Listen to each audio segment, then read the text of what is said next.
Welcome to Book Talk. In this episode, I am discussing We Were Liars by E. Lockhart.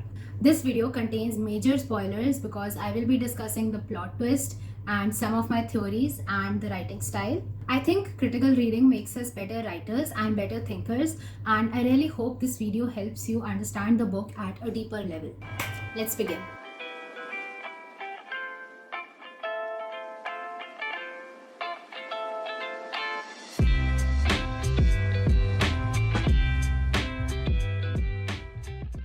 This is a story about a rich, privileged, white American family called the Sinclairs.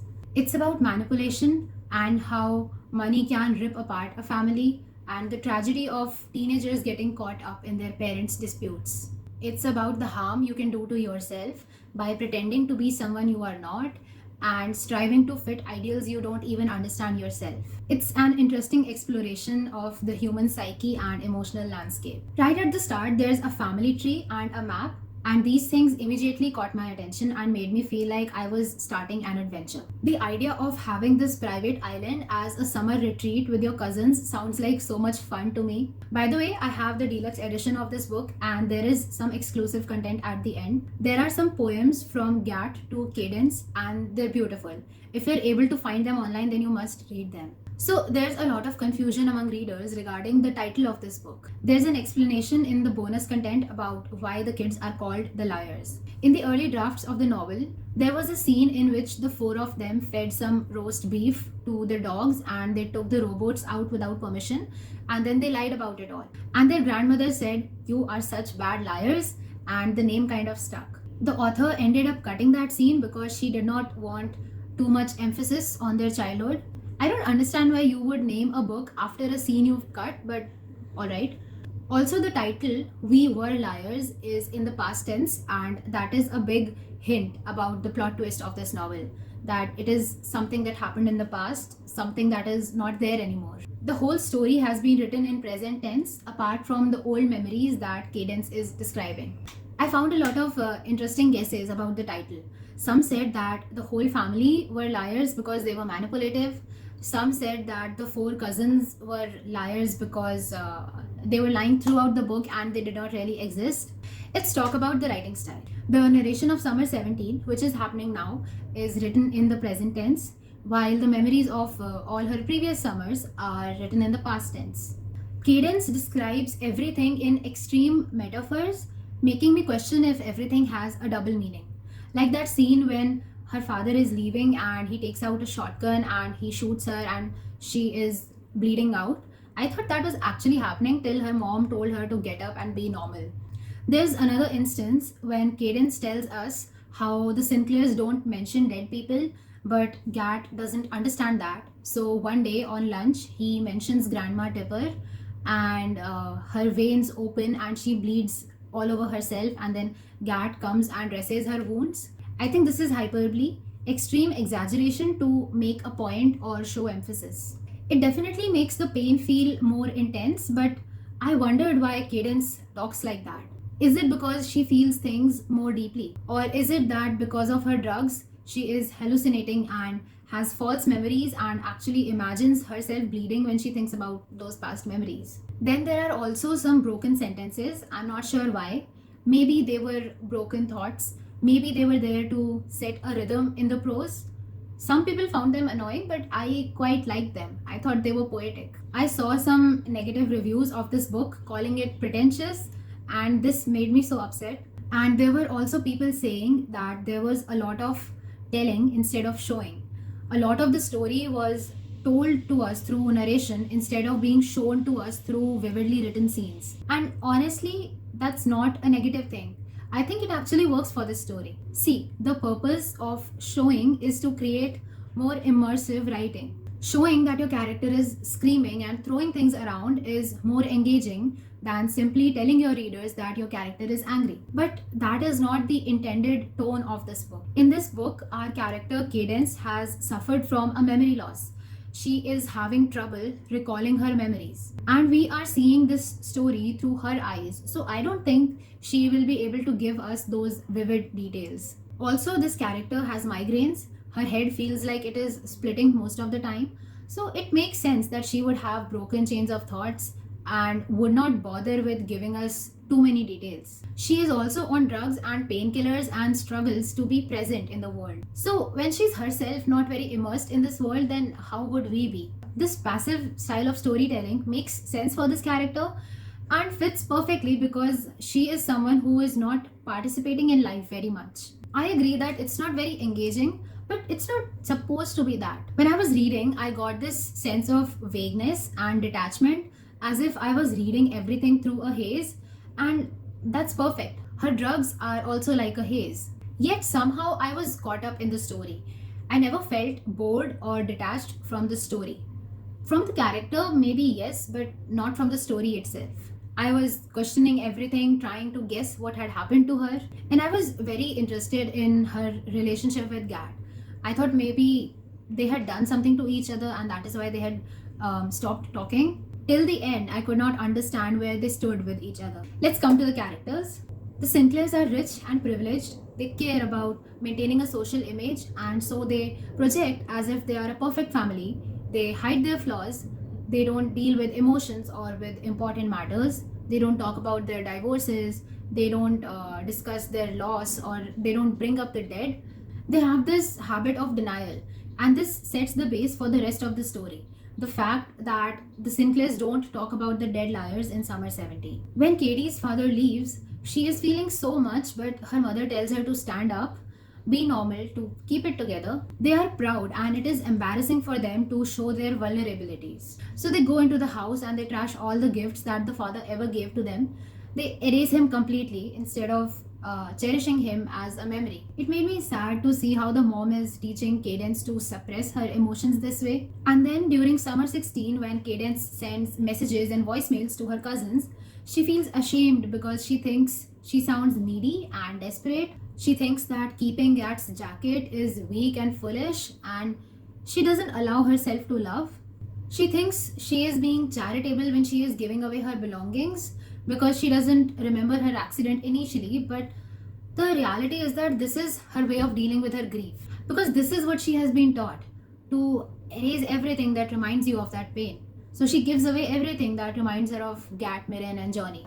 Maybe she's also giving away things because she hates how her mother spends. Cadence says that all the riches are useless and it doesn't matter. The status, the bric-a-bracs, the legacy of the family. They set the fire because the liars hated the riches and the conflicts that it caused.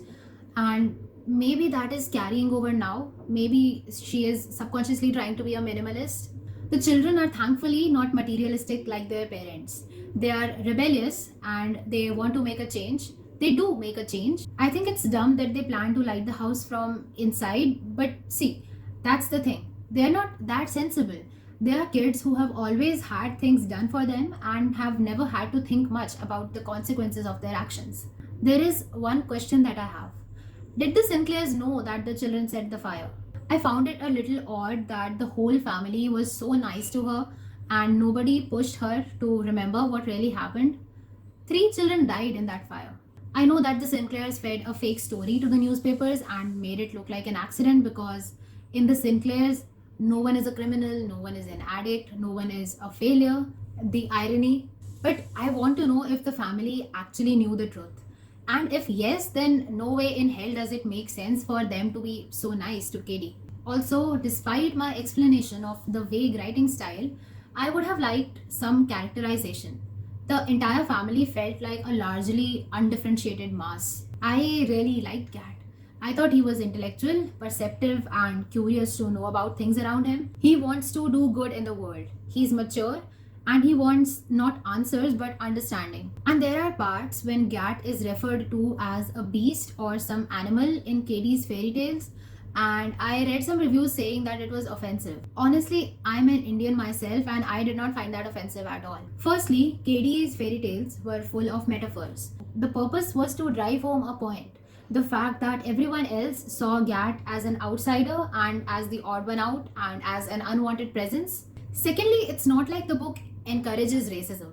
Quite the opposite, actually. The book acknowledges and frequently calls out this racism through Gat. Cadence loves Gat despite his color. She loves him for the person he is, and that is one of the messages that the book wants to deliver, So I don't see what is there to be offended about. Let's talk about the plot and the clues. The reveal was perfect and it had an impact on me. I never saw it coming. When Cadence was trying to piece together all of her memories, she made separate sections for her regular memories and for the accident. Mirren holding the jug of gas, the grandfather's face glowing from the bonfire, those were regular memories. And she thought her accident was going for the night swim and hitting her head and the brain injury. So I never put these two together. There are a lot of things in this book which mean nothing when you read it for the first time. They blend into the text because they have this double meaning which makes them fit into the context. But when you read the book again, these things take on a different meaning and things start clicking into place. There were so many hints indicating that the liars were dead, hints that were there all along but I missed. One, the title is in past tense, we were liars, and this is a clue because the rest of the book is written in present tense. Two, before she even went to the island, her grandfather visited her and plucked 3 flowers from her garden and said that they were for forgiveness. I didn't get it, but now I'm thinking that he knew about the fire and he was forgiving her for that. 3, no one kept in touch with her. That's a big clue. Even if these cousins never interact outside of the island, they still would have replied at least once if they had been alive. 4, on page 57, when Taft calls Cadence, she asks, "Did you go on the tire swing?" And he says, "Are you sure you're not a drug addict?" And sometime later she says, "Don't listen to Bonnie, listen to Mirren." And he says, "That's what I'm talking about." 5, when she arrives on the island, the liars are standing away from the rest of the family. 6, Claremont has been renovated and it is now made of non-flammable material, iron and glass. And that is what this family does. When they want to forget something, they erase it, change it and make it completely new. 7, the liars look just as they did in summer 15. They haven't even grown taller. 8, the liars never have lunch with the rest of the family or interact with any other member. Except 1 or 2 incidents which I will discuss later when I discuss the theories. 9, nobody cleans up Cuddledown even though there are 4 people living there, which suggests that no one is actually there. Cadence is just spending her time alone.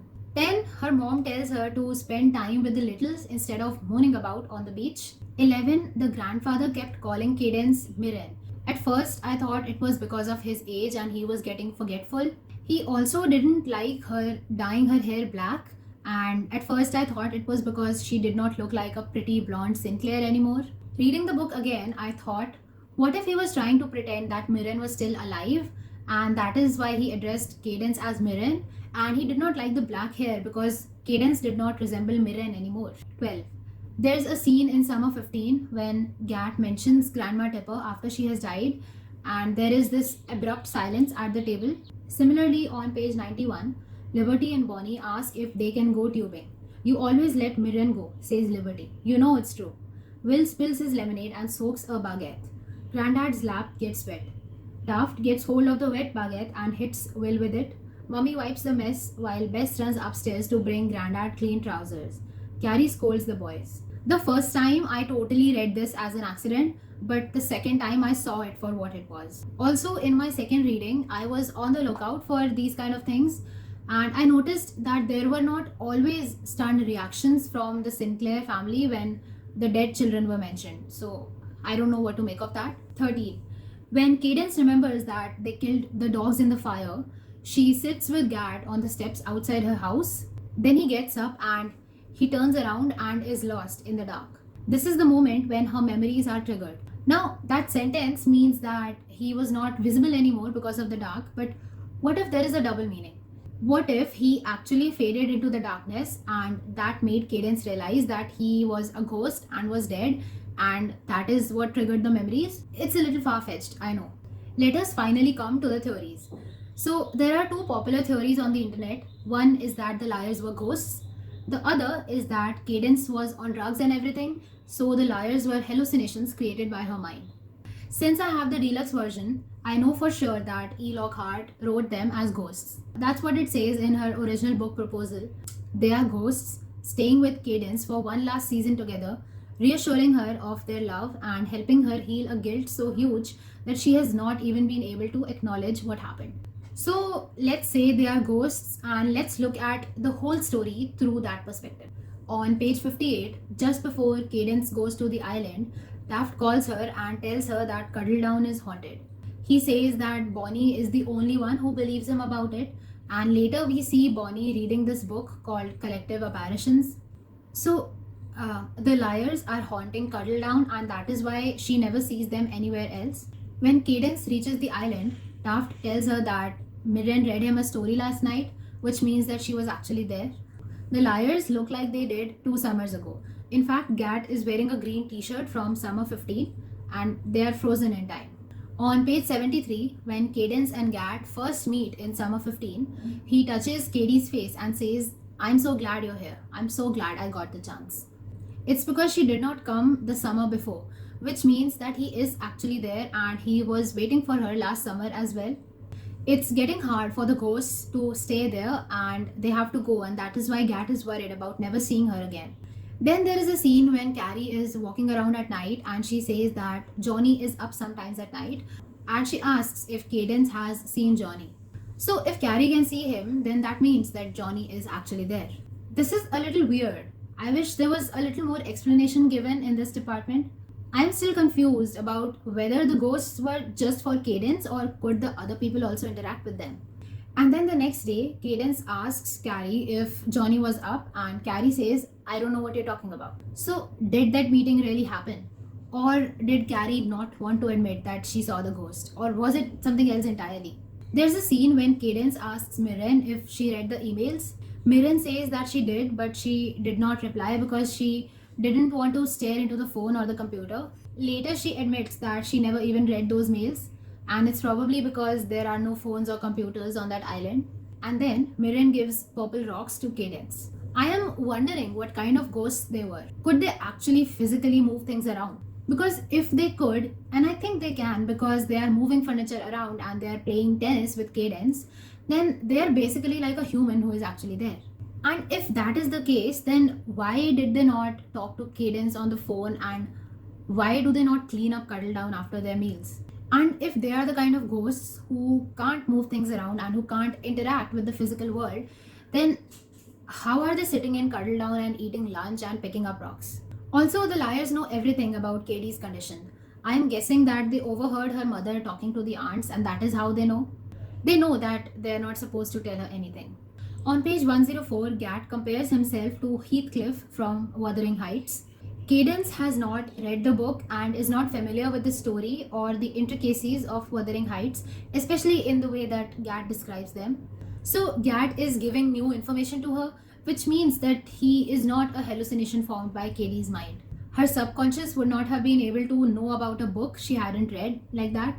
Gat says that everyone thinks of Heathcliff as an animal even after he goes away and educates himself and becomes a gentleman. And the tragedy of the book is that Heathcliff becomes what they think of him.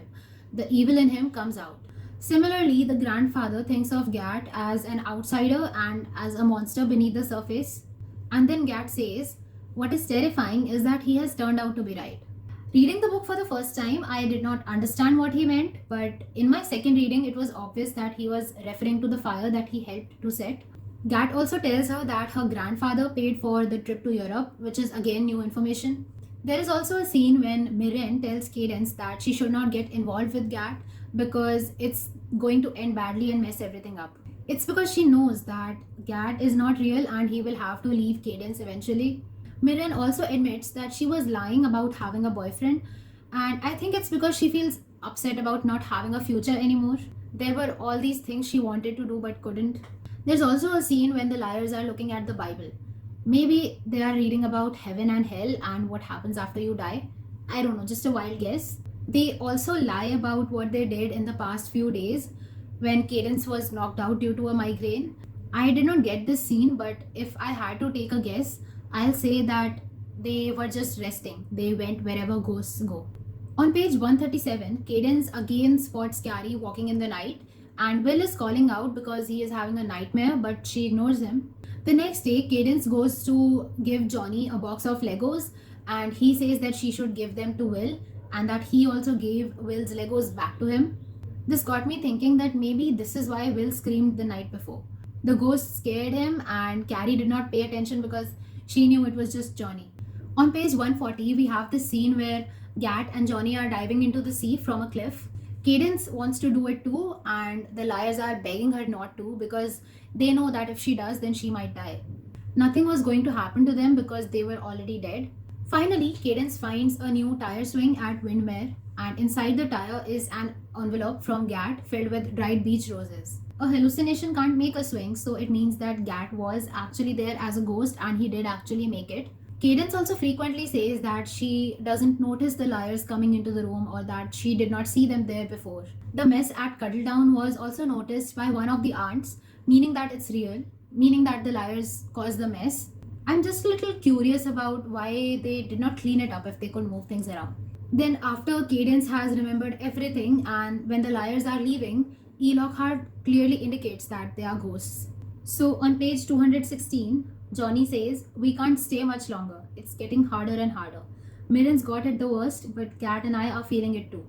Cadence asks, "Where will you go?" And he says, "Same place as when you're not here. Same place as we've been. It's like a rest. It's like nothing in a way. And honestly, Katie, I love you, but I'm fucking tired. I just want to lie down and be done.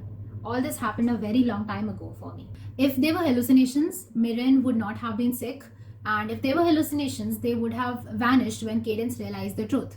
But they stayed there to give her closure, meaning that they were ghosts. I want to think that the ghosts were there just for Cadence to give her closure. I don't want to think that Taft or Carrie or anyone else could see them. Appearing for the aunts would make it worse for them and not let them grieve. Maybe the others can just feel their presence, making them think that Cuddledown is haunted, but nothing more than that. But we don't know exactly, and I'm a little dissatisfied because of how many questions I have about this. Now there is another theory, which is that Cadence was on heavy medication, so the liars were hallucinations formed by her brain as a coping mechanism to help her deal with the trauma and the grief. I think her mother telling her all the time to be normal had an effect on how her subconscious dealt with the guilt. Her normal summers were the four of them together, and so her subconscious created that for her so that she could remember the events without breaking down any further. I was personally convinced that this was the actual explanation till I flipped to the back of this book and realized that E. Lockhart intended for them to be ghosts. There is an instance in the book when Cadence says that the pills in her bottle are getting low and that maybe she has been taking more than she knows to dull her pain. The drug Percocet is mentioned and I looked it up, and it can cause hallucinations and shivering, but it's uncommon. So I did some research to support this theory because I wanted to see if it is actually plausible. I wondered if Cadence was developing schizophrenia because that involves seeing imaginary people. And there were some symptoms that matched her behavior, but I ruled it out because there were so many symptoms that did not match her behavior.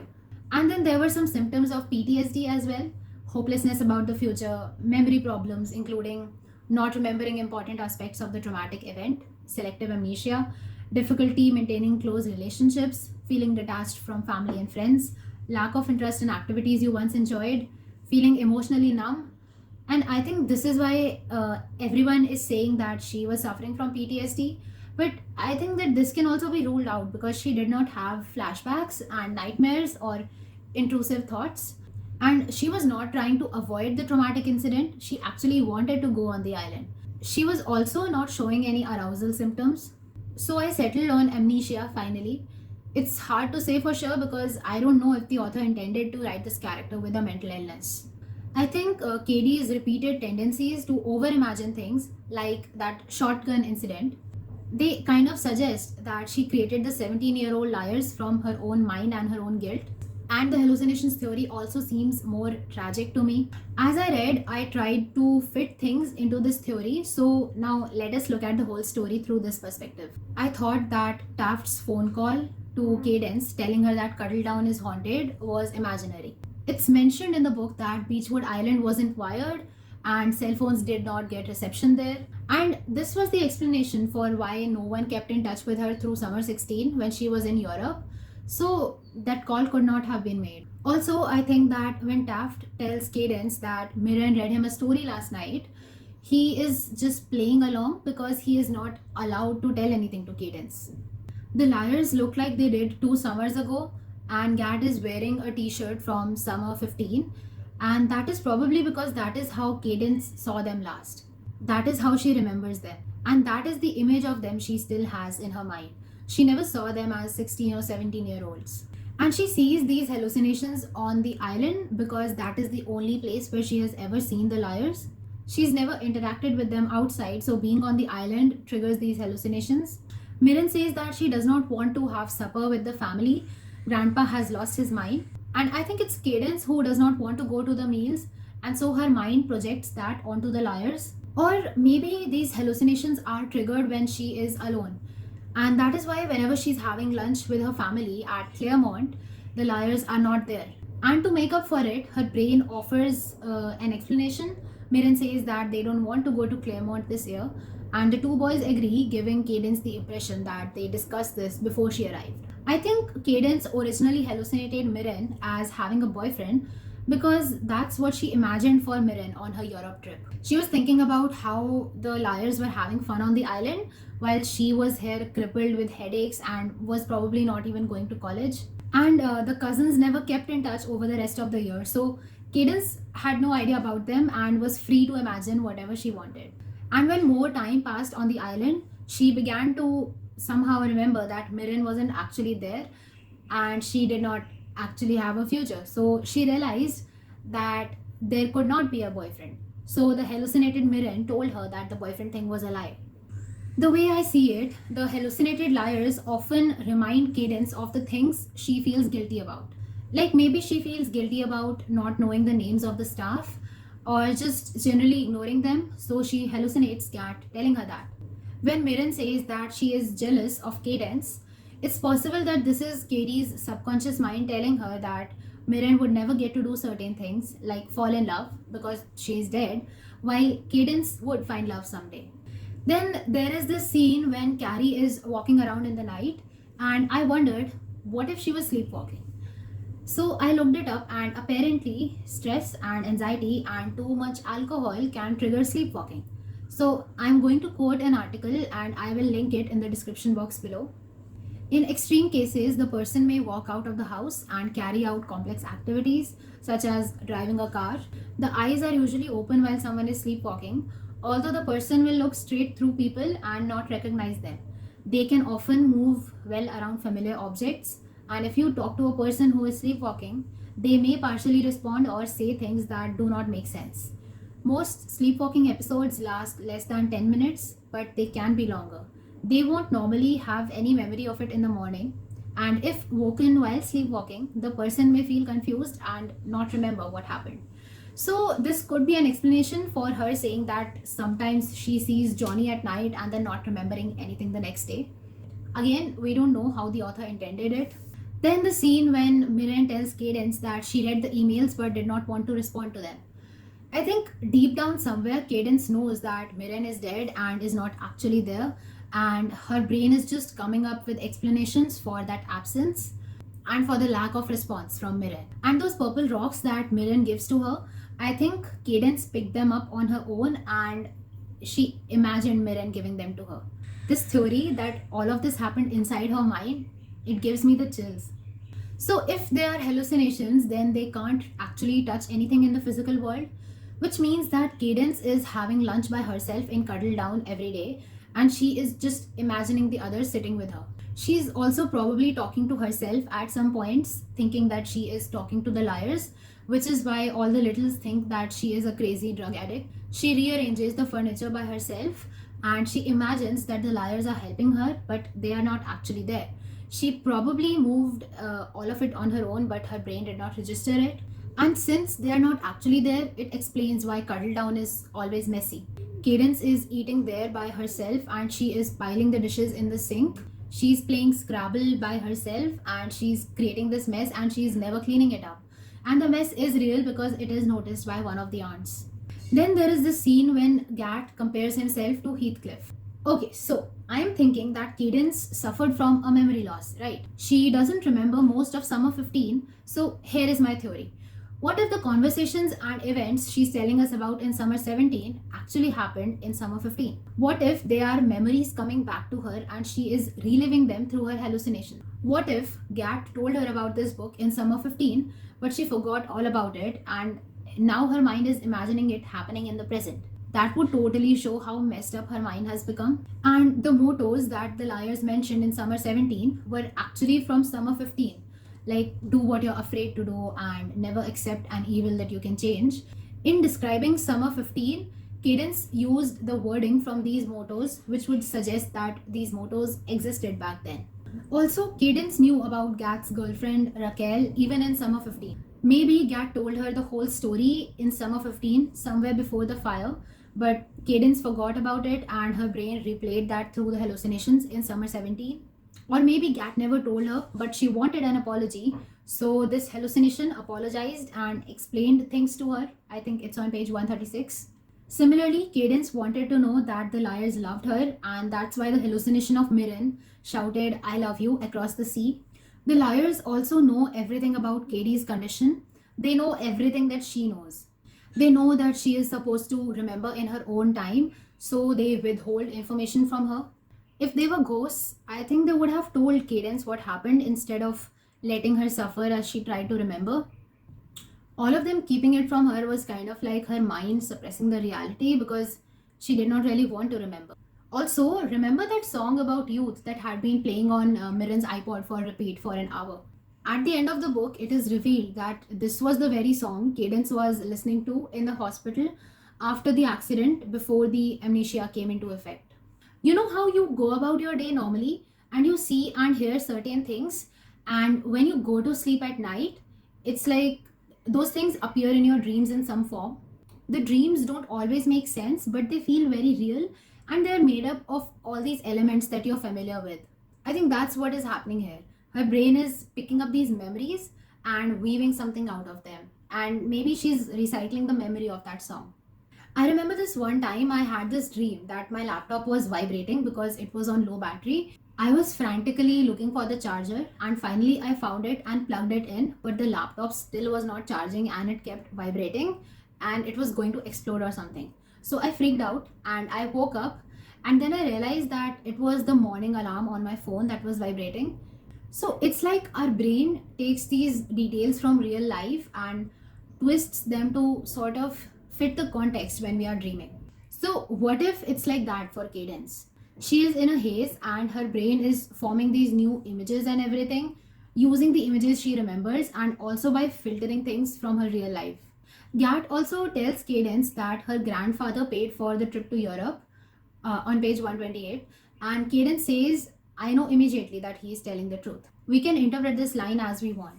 I think that subconsciously she knew that her grandfather was trying to keep her away from the island. She knew that the first class tickets and the five-star hotels did not come from her father's money. It's just that when the hallucination of Gat said this hallucination which was created by her own brain and is speaking the things that her brain already knows, then this memory was brought to the front of her brain and it clicked into place. There is also a scene when Mirren tells Cadence that she should not get involved with Gat because it's going to end badly. It's because Cadence deep down knows that Gat is dead and that getting romantically involved with a hallucination won't do her any good. Then the scene where the boys are jumping from the cliff and they are begging her not to, I think that's her own brain warning her of the danger. If she attempts to jump into the rocky sea, she might die. And there's another thing that occurred to me. When she jumps, she describes it as, I plunge down to rocky bottom, and I can see the base of Beechwood Island and my arms and legs feel numb, but my fingers are cold. Slices of seaweed go past as I fall.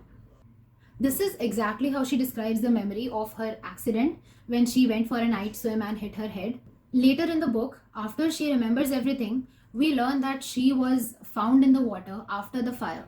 I was wondering, what if she was so upset about killing her cousins and her dogs that she went to the cliff and attempted suicide by jumping from there?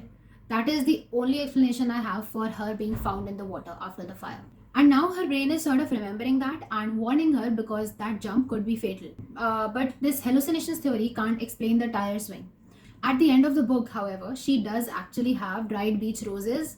In Summer 15, Cadence saw Gat in the kitchen when she first realized that she loved him. He was putting the roses into an envelope and she thought that those were for his girlfriend back in New York. But what if they were actually for her? Cadence says that he did stamp the envelope for posting, But if we are going with this hallucinations theory, then we can agree that she is an unreliable narrator. So maybe some of her memories are fuzzy and exaggerated. Maybe Gat was writing Katie's name on it after all. And maybe she actually finds that envelope in summer 70. So, in her mind, these hallucinations gave her the closure that she never got to have with the liars. This could also be why she wasn't as upset and guilt ridden towards the end, because deep down she already knew that they were gone. Her subconscious sort of showed her the way to the truth and gave her the last moments that she never got, and I think that makes the ending quite beautiful. I think the hallucinations started to get weaker as her memory started coming back. At the end, the liars jumping into the water was perhaps Katie's way of letting them go after she realized the truth. But I don't think that hallucinations work like that.